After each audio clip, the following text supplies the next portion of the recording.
Hey, everybody. This is Brenda and Crystal. We're back on Seeking Gamma. Thanks for joining us. We're excited to see how Crystal's silent retreat meditation went, that 100 hours of silent meditation, and see how it's going to affect her brain waves today. We're going to try, um, like we usually do, we just experiment with our EEG headbands and see what the readouts give us in our different brainwaves. So I'm using Muse. Crystal's using Flow Time, um, but she's going to broadcast her brainwaves live for us. And again, your mileage may vary. So thanks for being here.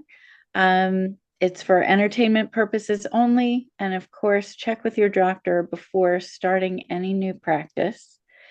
And we can get started. Crystal, what are we in for today? Okay. So I went to a 10-day Vipassana retreat, which is a silent meditation. So on the last day, you can speak, but 9 days throughout the meditation process, you're only in your own head. So there's breaks where you can talk to the teachers, but, for the rest of the time, you're not allowed to talk to anyone. You're not allowed to write down anything. You're not allowed to read a book. You are in your head. You're not allowed to gesture to other people.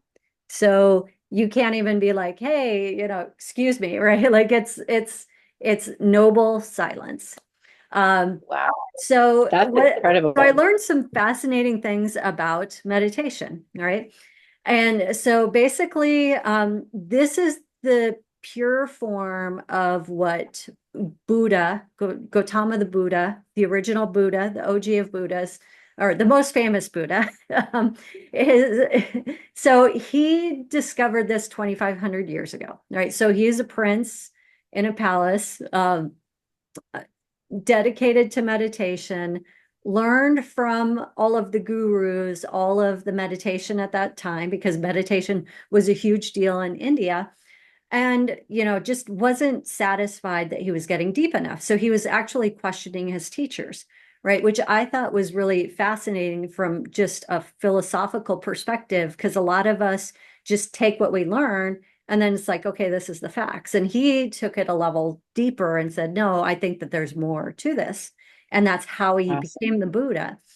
And so basically, what he ended up doing was actually learning more, but going back in time, learning and rediscovering ancient practices, and then applying it to his life. So he sat under a Bodhi tree for 10 days, not eating anything, fasting, and achieved enlightenment. All right. So that's the short story of Gautama the Buddha.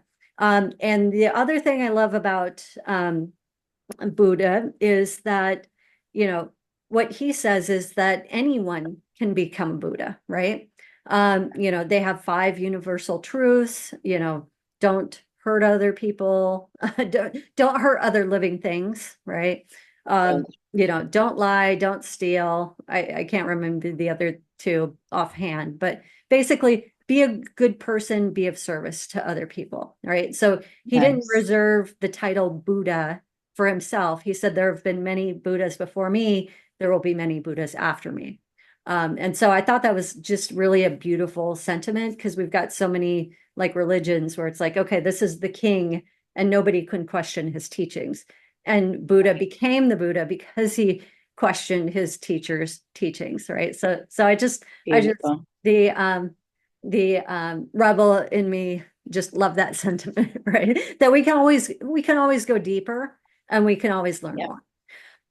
So there's a few different things that are kind of important to know about Vipassana before you go.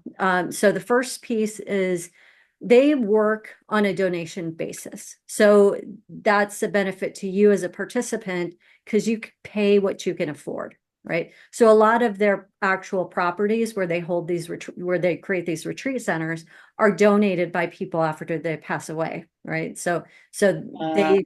so it's 100% donation based. Um, And, they stress not only financial data, donations, but they also stress time donations.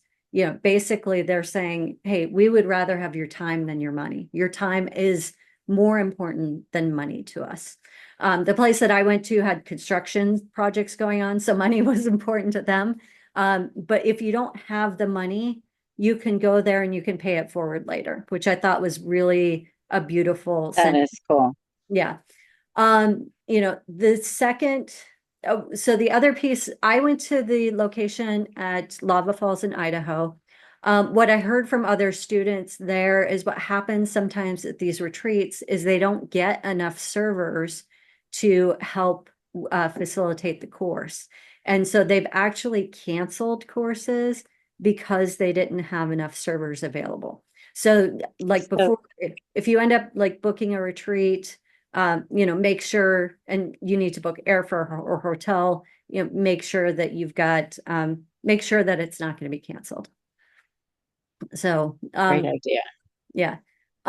Second piece you should probably know is they have a vegan and vegetarian diet, and it's restricted. So kind of the meal times are 6:30 to 7 a.m. for breakfast. Lunch is 11. And then for new students, they get fruit in the evening at 5 p.m. And for old students, they drink tea. So kind of the part of the process of going to Vipassana is having discipline over your body. And so that's one of the things Wow. that they do.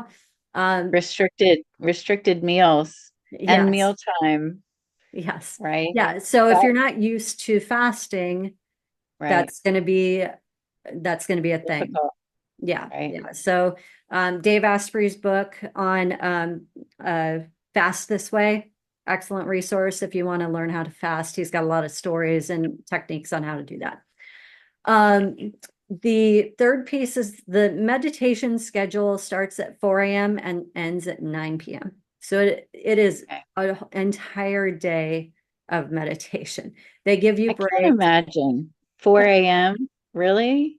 Yeah, so they ring the gong at 4 a.m. You go into the meditation hall at 4:30 a.m. So you've got a little bit of a buffer. They re-chime the gong at like 4:20 a.m. So there's a little bit of latitude to wake up and shower if you want to do that or whatever. But what happens most times is people just roll out of bed and they walk over to the retreats, to the meditation hall. Um, so, so they have breaks throughout the day, but there's not that many. You're doing 10 hours of meditation straight each day. And then at 7 p.m. every night, the teacher who brought Vipassana back to India and then back to the United States, because what happened in India is they started fracturing the original practice that Buddha created. And so they created all these different subgenres and expanding the practice with like chants and things like that.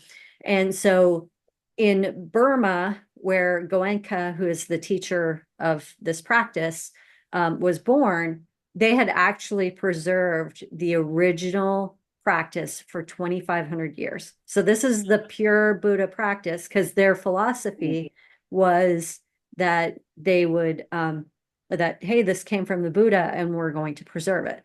So on my new life list of things to do is to go to Burma, to go to the original place Oh where my where gosh. um, where this has been preserved for 2,500 years. Um, So fun. yeah, yeah, but when he does his discourse talking about the practice, talking about the reasons behind the practice, he shares just these beautiful, cute stories about what it means to do this practice. And they have a phrase called Dhamma. It's Dhamma. And it's really about being on the right path, being a good person, being of service of others, and doing the work, right? So I've been to a lot of meditation retreats where they talk about, manifesting things, right? And, Right. his whole thing is, we live in the real world where good things happen to bad people, bad things happen to good people. And in our practice, we do the work. We're not Superman. We have no magical powers. We're just people uh, controlling our emotional responses to the bad things that can happen to us. The So external forces. Yeah. yeah, exactly. So just beautiful stories about, and examples of what happens. What another amazing thing about Vipassana is, it's not a religious practice, right? It's a meditation practice in the purest sense. Um, from a religious perspective, they talk like about reincarnation, and coming back in other lives, but everything else is really just congruent with any religion. You can be any religion and practice Vipassana, right? There's no Absolutely. constraints. You're just meditating, you're connecting your mind back to your body, getting control over that. So anyways, I can't even tell you. I'm so excited I did this. Um, and in my opinion, out of like the meditations we've done together, you know, this to me is the purest form of meditations. So in a lot of the meditations we've done, we're doing visualizations, we're creating breath to change our brainwave state. In the Vipassana meditation, it's really just a natural breath. So you're focused on your natural breathing. You can kind of force the breathing if you can't feel it, on your body, but But it's no box breathing. no box breathing. It's just your natural breath. If it's shallow, it's shallow. If it's steep, it's steep. You're not controlling it. You're Okay. just observing it. So, you know, so when he talks about it, kind of this goal behind it is, if you need a box breath to calm down in a stressful situation, you may not have enough time to react to it. So their goal is that you're really in control of your body and your emotional state if some kind of antagonistic thing happens to you. So, Okay. so again, I just thought it was really, um, just such a puristic form of meditation that I wish that people would teach in addition to the other stuff, right? Because all of the things have different purposes, and Hmm. they'll tell you, those things are great, right? Do those other meditations, and that's amazing. Here's our practice that we do, and here's why we do it. And so you can kind of design the meditation practice that's going to work best for your life and the challenges that you're facing. Um, let's see. Wonderful. And the other piece is, you're in noble silence for 9 out of the 10 days. No books, no writing, just it's you in a battle of your mind and trying to empty all the clutter. And one of the kind of realizations that I had when I was there is how much kind of brain damage I was doing to my mind, right? So it's like, because I've got this just, uh, I called it a screeching howler monkey mind, right? Where it's, I mean, like a lot of some people, their monkey mind goes back to stories of the past. My Hmm. monkey mind is stories of creation of the future, right? So it's like Yeah. always, here's a thing that I could create. Here's a thing I could create. Here's a thing I could create. Like I have actually had insomnia where I'm like thinking about all the things that I could do.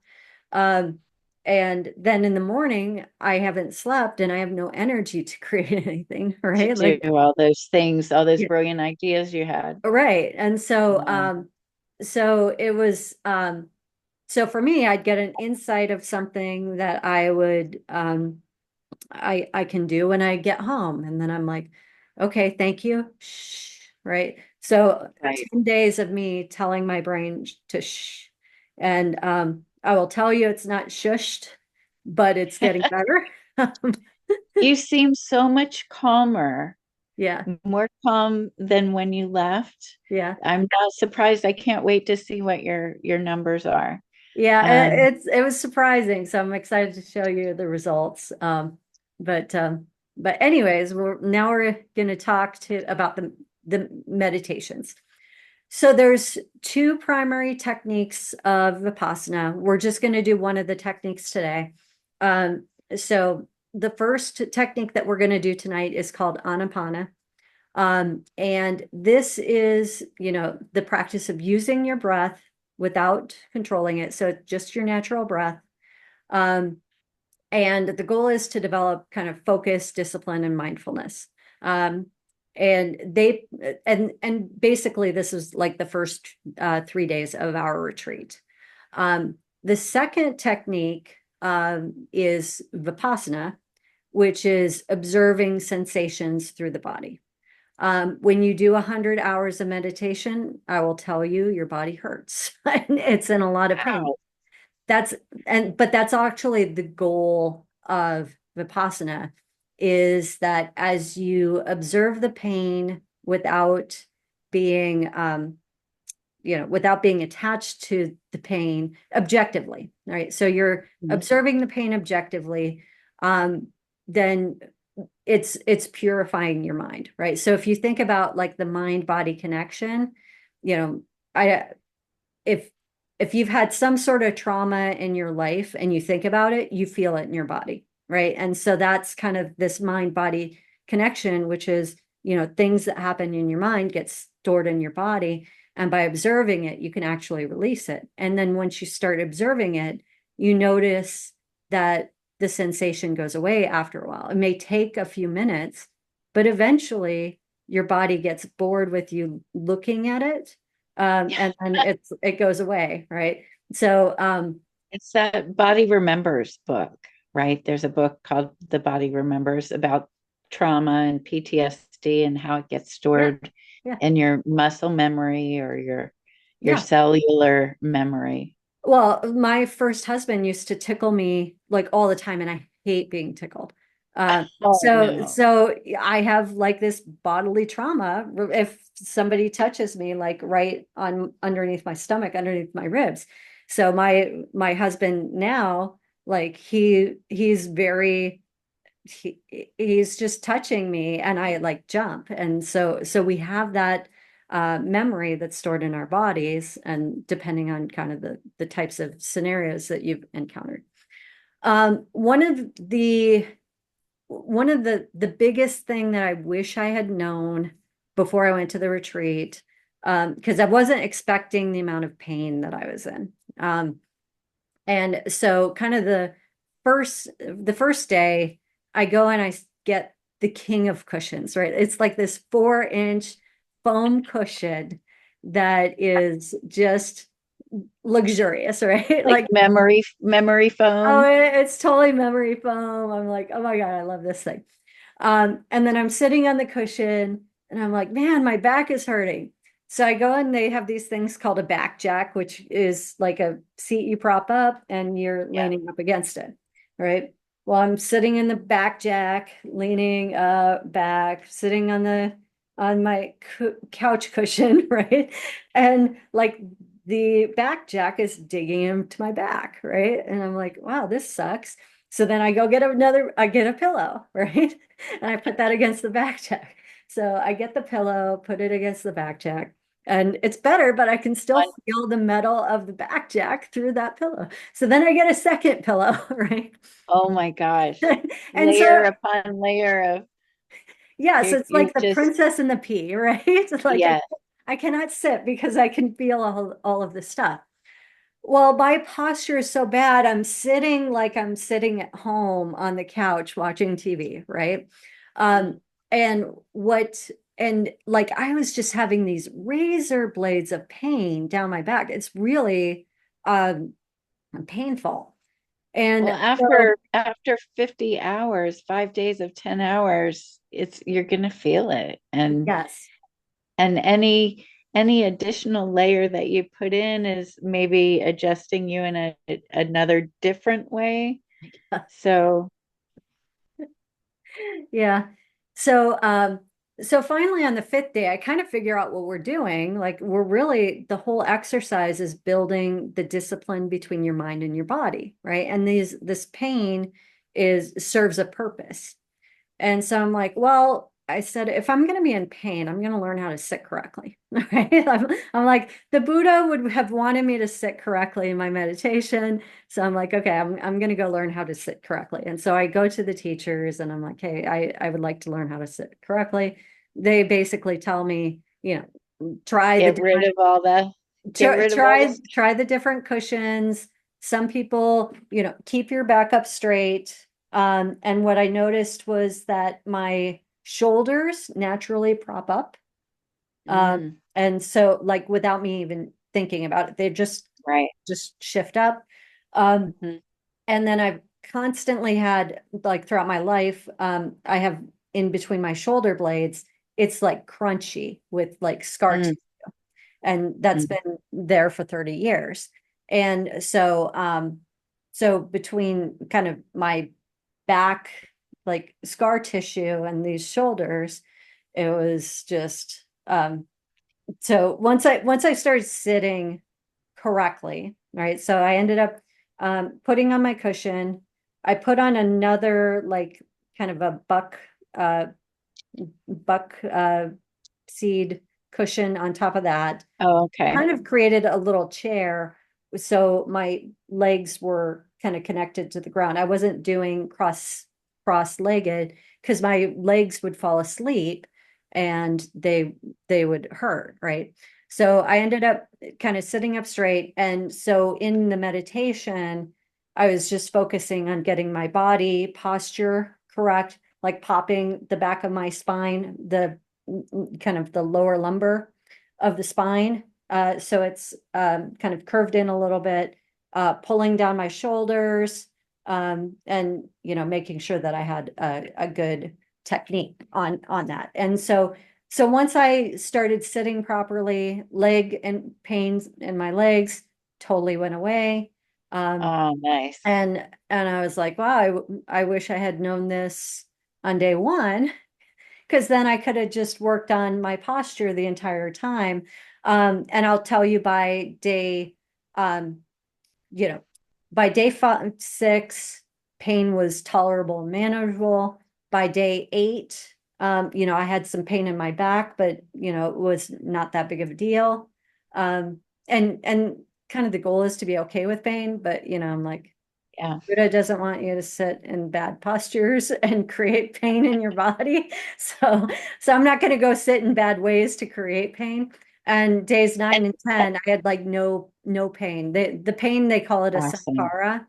And so I'm like looking for sankharas in my body because they started showing up like underneath my shoulder blades or sometimes underneath my ribs and things like that. So yeah, so my number one piece of advice is learn how to sit properly from day one and get 100 hours of practice of um of of sitting properly. So, all right. So I was going to say, I don't remember seeing any pictures of Buddha with a back jack, for example, All right? right. So so I'm thinking you were creating more of a problem with all of the pillows and trying to get more comfortable instead of just focusing on the posture. 100%. And once I started focusing on the posture, suddenly my pain was significantly less immediately. So Awesome. yeah, I mean, like I even heard one of the women in talking to the teachers because you're kind of sitting outside, and she was crying. She was like ready to go home. She was in so Oh, much pain. She stuck it out through the end. good. But she was in pain the entire time because she didn't sit properly and they didn't teach you how to do it. So that was, which I think that every person who does a meditation retreat that has over Lesson an number one, hour right? should spend 15 minutes teaching you how to sit properly. Yeah. So that's just my 2 cents, but it helped me just be get more out of the meditation. So all right, are we ready for the Anapana meditation? Yes, I'm excited. Okay. So the Let me get Anapana my, meditation is going to be silent in Vipassana and Anapana. It's silent. Vipassana, they've got some chanting that starts at the beginning and the end. So they'll have like reminders of the techniques, silence, and then a mantra at the end. So it's over. Their phrase is Bhavatu Sabha Mangalam, which means happiness for all beings. And so, Oh, beautiful. yeah, so it's really special.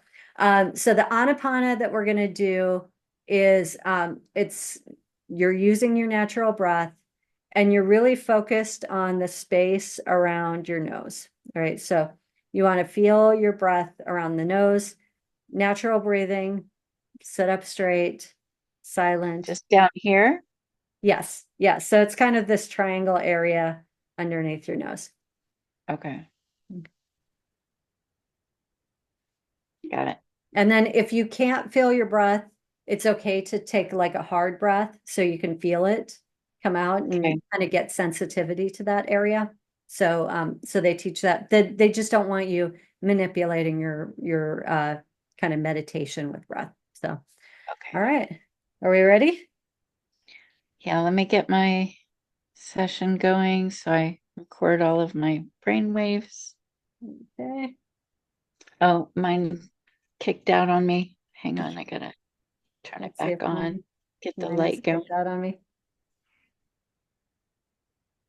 Oh, it has not. Okay. I'm gonna share.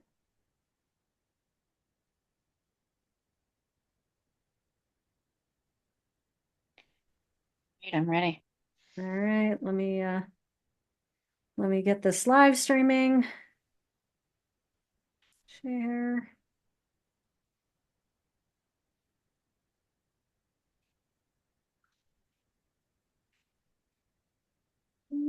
Done. Okay, ready? Yep. Okay.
Okay, there we go.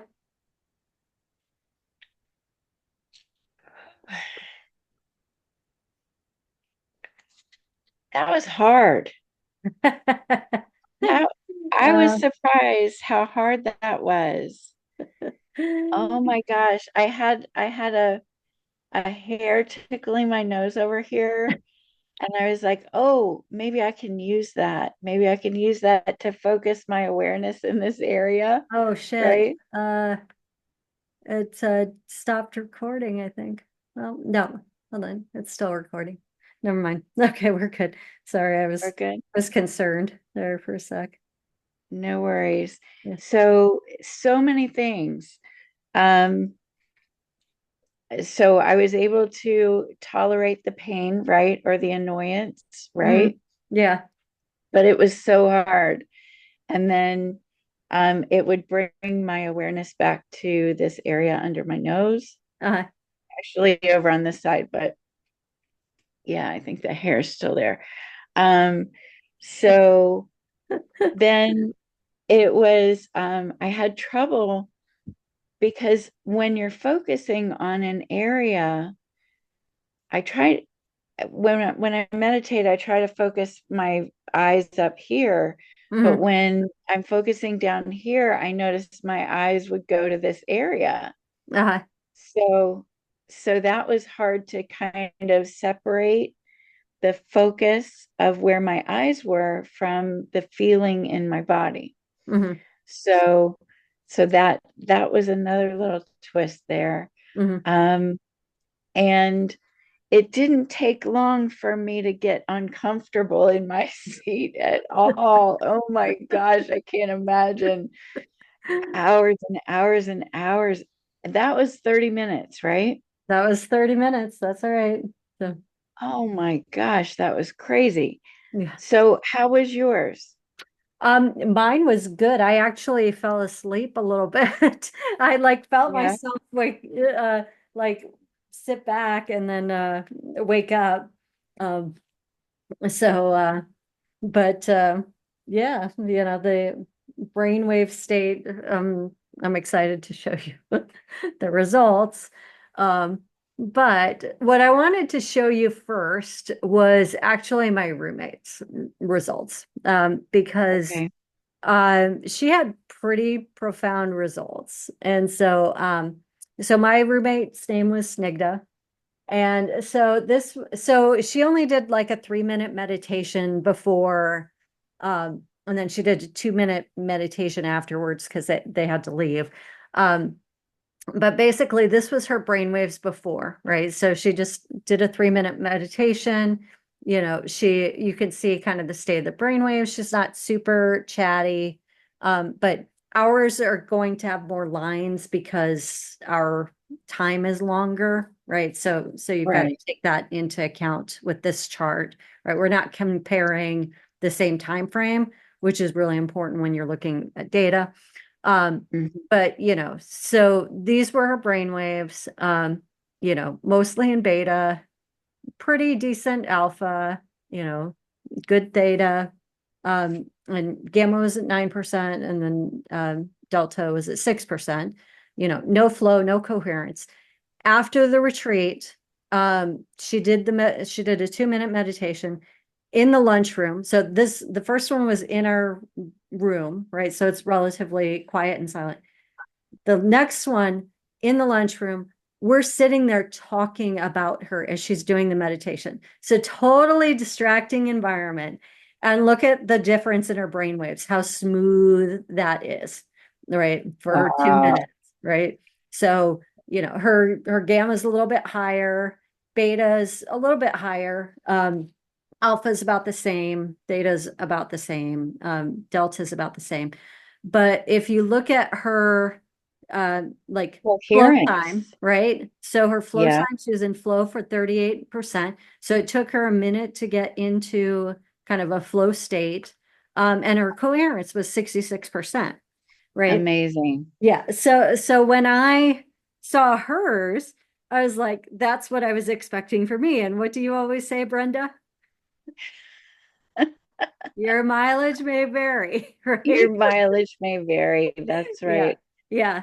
So I'm like So, expecting the same result. And I will tell you, I got very different results than Snigda. So and our results are very different too. yes, totally. So, yeah, and I'm still waiting to see when I use my flow time, my new flow time, um, whether or not my alpha waves um are the same from one system to another. So we'll see. Yeah, so I just want to highlight on that. We had contacted Flow Time, and they were nice enough to send Brenda a headset. So, kind of our goal is that in our next session, we'll be able to stream. We're going to be able to live stream both of our brainwaves at the same time. So, crossing our fingers, that's going to work correctly.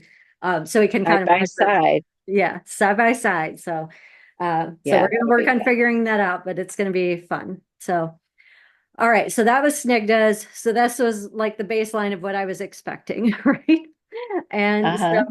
here was my results, right? So I did a 20-minute meditation before we started. Um, Okay.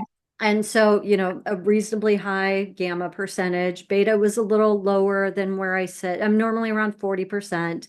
But I'm in a cool place, relaxed environment. Alpha was good, theta was good, and sigma a little bit higher, but I don't see a lot of change. No flow, no coherence. All right. So after I see Snigdas, I'm expecting flow and coherence. Um, Right. You got 5% coherence. okay, I did get 5%, but not a lot, right? And Okay. so I get so these were my results the evening of November 3rd, where it was past At the the end.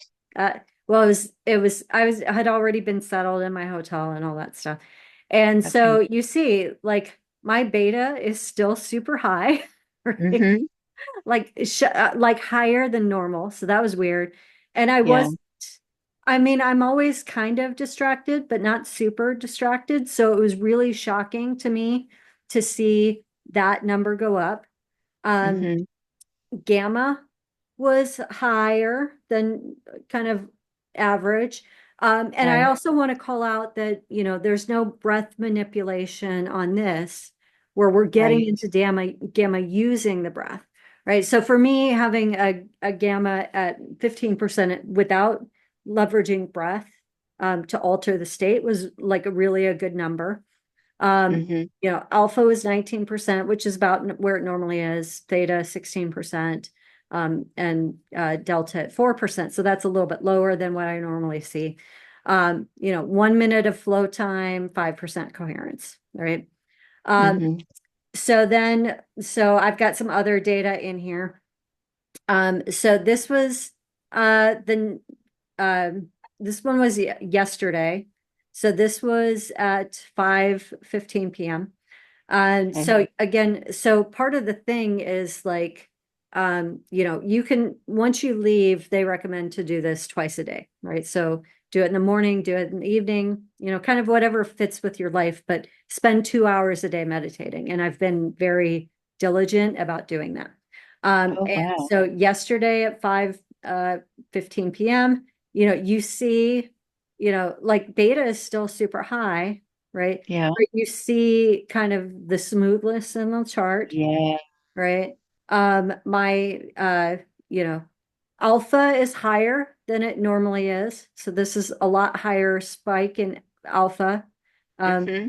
well, and that whole decrease in calmness, right? Right. Then Definitely you've going got down. yeah, then you've got theta, right? So that's also going down. You've got gamma, and then as the meditation continues, gamma continues to go down. Towards the end, I do like a meta meditation. So that's Uh-huh. the third technique they teach, which is basically just loving energy expanding. Um, Mm-hmm. and then you see delta like decrease. This is my lowest delta score I think I've seen. Wow. Uh-huh. Um, I had 7% flow. 2% Okay. coherence. So even the meta that I was expecting to see at the end, I didn't really get a meta um, at the end, even though I was like concentrating on this loving energy. So I was expecting coherence to increase as a result, which didn't. So it's just fascinating to me, kind of the difference of what I saw with mine versus kind of what I saw with Snigda's. Yeah. For the next meditation, so this one was this morning. I woke up at 2:20 in the morning, couldn't get back to sleep. So I was just like, all right, it's 3:30. I'm going to get up and do my meditation. And this is actually the highest gamma that I've had. Wow. So it's at Nice. 20%. Beta is still high, but you see kind of the second line pretty predominantly on this Yeah. chart is gamma, and that's never happened for me. So normally what Wow. happens is they're all kind of clustered in the middle, but gamma is Right. never the highest. It normally looks more like alpha, then theta, then gamma and delta kind of switch around there. So this morning, 13% coherence. So a little bit Right. in the, because I'm doing last 10 minutes, I'm doing kind of loving meta in the Mm-hmm. meditation. So you see a little bit of coherence in here. Again, wasn't super distracted, but this was kind of one of my best best gamma meditations. Yeah, it's at Whatsoever. 20%. It's up at Yes. 20% there. Awesome. Yes. Yeah. So that Your was, beta is still really high, but your gamma was high. yeah. Well, it's weird that, um, because I am literally concentrating on my body. So it kind of makes sense. But then I'm expecting to be in a little bit more of the other states. So it was really surprising to me to see the beta so high. Um, Wow. and then, so this one was the meditation that we did before I left. Um, and so you kind of see, so gammas at 16%, betas 37%, alpha 21%, theta 20, and delta 6%. But you see us doing the breath and it manipulating the brain waves, right? Um, Mm-hmm. and so you see that. And then I wanted to go back to the beginning when we first started this channel. And so this is September 4th with our first meditation.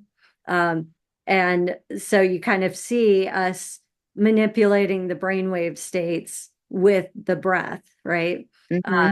And so anyways, it's just it was really fascinating to me just to see the differences.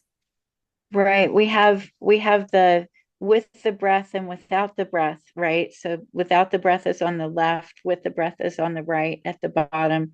And you can see how they separate, the waves are kind of separated on the left and they're kind of more jumbled together on the right when you're doing Well, the yeah, and fourth breath you see gamma and delta really more tightly following, coupled yeah, here, right? following each Um, other, yeah, you see uh alpha and theta kind of following each other. Uh, right? and then and but you see all the patterns in there. And so But all right. they don't follow those same patterns when you're not thinking about your breathing, when you're just naturally breathing. So over on the left, you have like two of them coupled, but mostly like the beta and the gamma are like so far apart they're not coupled with anything. Yes. Yes. All right, Interesting. let's look at today's meditation. So, let's see, downloads. Okay. So that's really cool that you pulled up like our first meditation, right? And now you can see kind of how far we've come. Right. I'm Well, not sure mine's going to show any progress right now, but well, it's all right. It all takes time. So, I I, also noticed that while you're in a silent meditation, I became hypersensitive to noise, right? Usually when you have the music or binaural beats or something that you're listening to, um, you you can block other things out a whole lot easier, Uh-huh. right? And so I'm listening to my neighbor cuss at his TV. You know, I'm hearing a bunch of stuff going on outside. The wind picks up. I can hear that. So it was really distracting. So I'll be surprised Uh, um what mine shows. yeah. So for me, when you do it for a long time, you actually get um less when you do like 100 hours of sitting in silence, like the noise no longer bothers you, right? Like so Snigdha was sitting in the lunchroom. We're talking about her 2 feet away from her, and she was totally undistracted. So I think but what I will say is during this meditation, I actually I fell asleep once, or I started falling asleep and then caught myself. So you kind of saw me open my eyes. And then I also heard a crack in my desk for some reason. And Uh-huh. I felt the sound wave like reverberate from through my body, and it kind of scared me a little bit. So I probably have a spike on there when I was like when I got scared from hearing this crack. So this is my meditation tonight. So gamma 16%, no altered breathing, beta is 42%, so that's about where it's been. Alpha 21%. I want to say I think I fell asleep um right around this mark. So I think actually it might have been here. I think That this spike spike is me um coming out, is coming me out. uh falling asleep and getting in the chair. It's either that or it could be the noise that scared me. I think the noise was a little bit later. It was after kind of I fell asleep. So all right, I was in a Mhm. deep alpha state, I mean. So so yeah, I mean you know, the I mean, I think it's just about practice. I'm I am I'm going to continue with the pure Vipassana meditations in the mornings. But what I may start to experiment with is kind of uh change adding in a music element. So maybe it's experimenting with the binaural beats or Mhm. experience or like some other soothing music to see kind of what happens with that. Okay. So yeah. Yeah, I got startled a couple of times. Uh Like it might have been noticeable. I really felt jolted. uh Um, I don't think I was asleep, but definitely like heard a loud noise or a bang or something, and and kind of got startled. So we'll see. Okay. Brenda, do you have all right, you sent me yours. All right, let's take a look and move this around.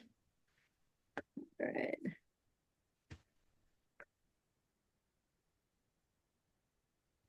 I'm gonna move this here and let's take a look at yours. So Okay.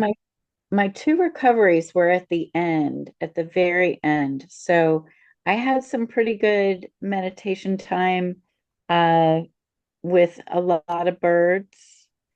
Let's see, I got 61 birds and 50% calm. So that's pretty good, I think. I wasn't expecting that high Hmm. because I was so distracted with the bothering and the pain and the Yeah. noises and Right. all of Well, that. So pretty good. so in your meditations, you're normally like 85 to 90% calm. So your calm is super low this week. So I've had a lot lower calm. I've had a couple of really good ones at 80, 85%, but but this is actually pretty good for me Uh, generally. uh, Um, but uh, but surprisingly so, with how distracted I felt because I didn't have some guidance and I didn't have Yeah. music to kind of cover up all the other noise. Right. So yeah, so it's and it was longer, right? It's longer than we normally do. So yeah, I feel really good about it. There's that alpha Yeah, alpha still is still the highest for you. still So, the highest there, and gamma goes below zero, right? But then it starts creeping up towards the end. yes. I'm super curious to see what happens when you put on the flow time and we can Yeah, compare apples to if it apples because yeah, I'm curious about um that that measurement and if it's accurate. if it's really alpha, right? Right. Yeah. Yeah. Because if we compare it to yours is beta waves up that high, Yes. right? Yeah, totally. Yeah. So we'll see. I'll try to get that ready for next week. Okay. All right. Awesome. All right. And then so we're not going to do the AI analysis this week because we've kind of gone through a lot of data.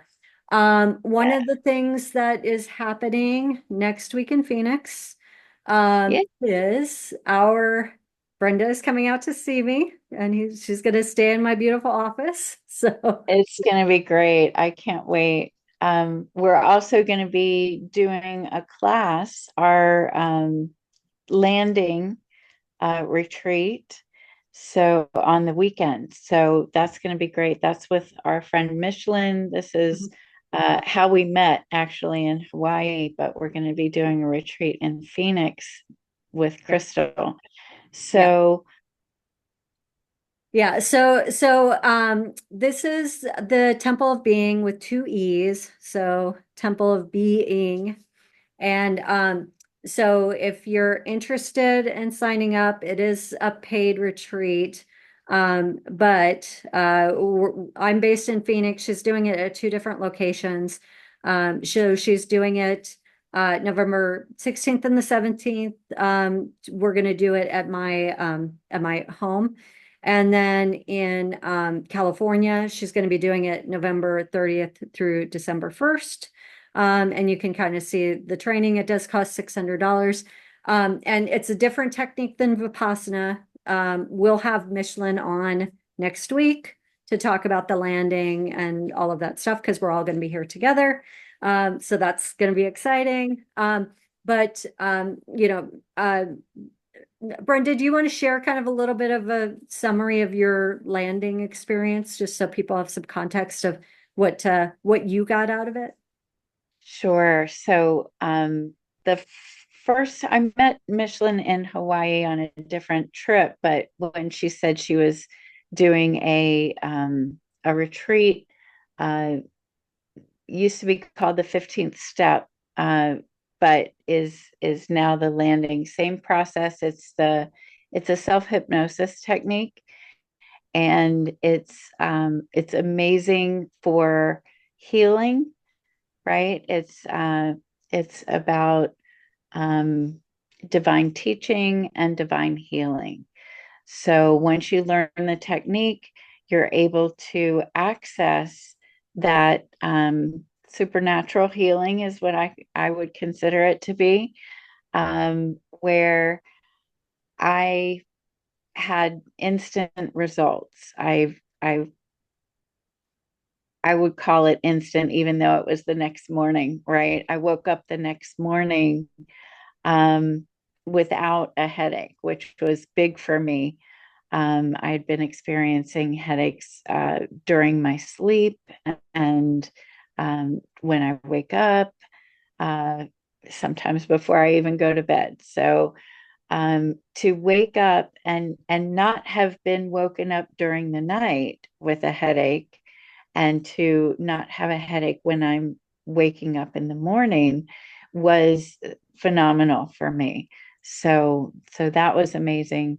And I'm just so thankful. It's a really um, powerful technique. So, um, what was your experience, Crystal? Yeah, so for me, it was a little bit different because I don't have a health issue that I'm trying to solve. What I would say that I got out of it was some insights from my ancestry. Um, and then the other thing that I would say is, I've done there's this the science page on here is because I've done her techniques and kind of this is actually one of the example sessions where I recorded myself. And so you see her technique really altering the brainwave state throughout it, right? So this chart kind of shows kind of how you transgress through the process. But kind of the green background is kind of the healing, and so you kind of see spikes in consciousness there. Pink levels was you're kind of descending into this hypnotic state, and that's the pink levels. So you kind of see the brain waves changing.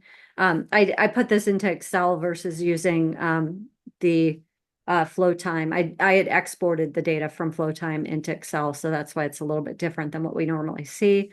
Um, and then in my meditation, I was trying to connect to my highest self to get guidance and things like that. And so you kind of see that state here where you see the descending kind of relaxation of brainwaves. So we'll do some more recording when we're out here together at the retreat, so we can get some more data points. But yeah, you can kind of see the analysis that my buddy Claude was nice enough to generate for me. So if you're interested in the brainwave state. That's awesome. And if we have some extra people, we have some extra headsets that they might be able to use too. So that would be fun. Yes. All right. Excellent. Well, I'm like super excited about this. I think I love the Vipassana experience. I thought it was really a true form of meditation. I've kind of incorporated that into my own life, and I want to go back uh every 1 to 2 years to refresh the Hmm. practice because it's easy to get out of the discipline. And Yeah. so I was super excited we could have this show today, and yeah, and we'll just continue going and trying new things and seeing what experiments increase our gamma. And thank you so much for sharing your experience with that silent retreat. It's pretty intense, and It this is, session, yeah, it is intense. And what I heard from other people was they were scared because they went onto YouTube and they're just talking about the pain. And it's like, yeah, okay, so my question number one, were you sitting correctly? Right? right. Like that is the biggest thing. That's my number one tip. Learn how to sit correctly. You don't have to know when you go, but day one, just start Yeah. sitting correctly and retrain your body because your body's in has bad habits that you have to untrain. So And what it was doing for me, I noticed, is really disciplining my thought processes to be able to focus. So when you talk about attention deficit, right? It's not, it's like train what is the word? Brain entrainment, mhm. right? You're training your brain to be able to focus more, and the theory is, have less ADD the more Yeah, you can focus, right? yeah, So I know Cody Rawl talks about it. Dr. Cody Rawl, he also has a YouTube channel, and evaluates different headsets and different psych tech. So his site is called Tech for Psych. So I'll put that in the oh description too. yeah, one of the things that I did forget is that I have like pretty severe tinnitus. By Hmm. day 5 of the Vipassana retreat, my that tinnitus volume was decreased by like at least 2/3. So Wow. it I have that actually too. it helped my I asked I'm not sure if I asked Claude or ChatGPT why that might happen. Mhm. And basically what it says that is that, the focused I asked for two different answers, right? So one was kind of the medical reason why that might happen, and then one is Okay. kind of the metaphysical reason. And so Okay. they were both basically the same thing, which is you have less dis-ease in your body, right? That's where the word Right. disease comes from, is Right. dis-ease. And so you have less dis-ease in your body, and that's what's reduced your tinnitus. So I'm like, Yeah. I think of it as static, right? yeah, Like static in your brain or in your ears, right? yeah, Less the more static that gets reduced, the more clear you're hearing. yeah. Awesome. Yeah, Okay. thanks, Paula. And thanks, Crystal. I can't wait to see you. Yeah, it's gonna be fun. All right. Well, thank you everyone for watching. Hopefully you will learn to make a decision if you want to pursue Vipassana or not, and you've gotten some information to help you be successful in that practice. So thanks And so maybe much. come out and see us in Phoenix, That's right. So, right? That would be fun. all right. Thanks so much. All right. Bye now. Bye.